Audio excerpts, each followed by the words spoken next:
Pernicious anemia is an autoimmune condition, and its story begins in the stomach. The immune system mistakenly attacks the stomach lining, producing a form of chronic autoimmune gastritis that progressively destroys a very specific type of cell, the gastric parietal cells. These cells are essential for two things simultaneously.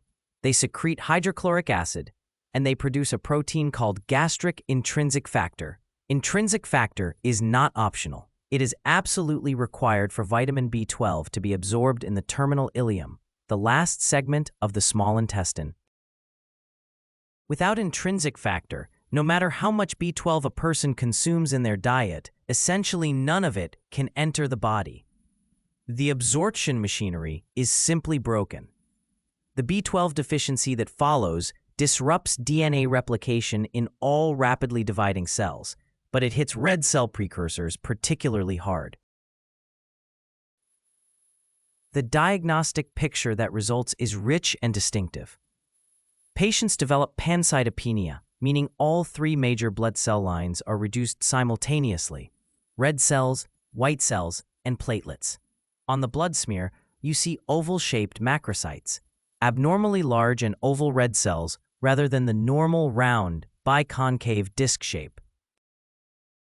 You also see hypersegmented neutrophils, white blood cells whose nuclei have too many lobes, typically 5 or more, when normally there should be 3 to 4.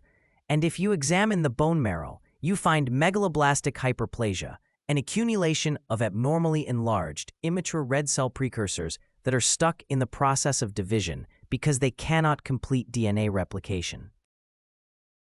The destruction of parietal cells also means the stomach can no longer produce acid, resulting in a condition called a chlorhydria, literally the absence of gastric acid. This is another diagnostic clue. Additionally, anti-intrinsic factor antibodies are detectable in the blood, which is essentially the immune system's fingerprint confirming that it is the source of the problem. Neurologically, pernicious anemia can be devastating in ways that no other nutritional anemia replicates.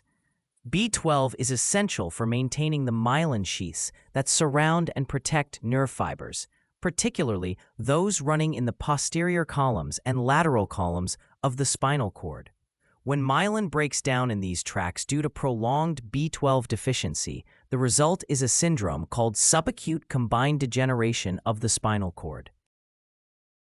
Clinically, this manifests as hyperreflexia and a complete loss, not just reduction, but complete loss of position sense and vibration sense. These are signals that travel through the posterior columns, and when those columns demyelinate, that signal pathway goes dark. This neurological involvement is the single most important clinical feature separating B12 deficiency from folate deficiency, because folate deficiency produces an almost identical blood picture but causes absolutely no neurological damage whatsoever.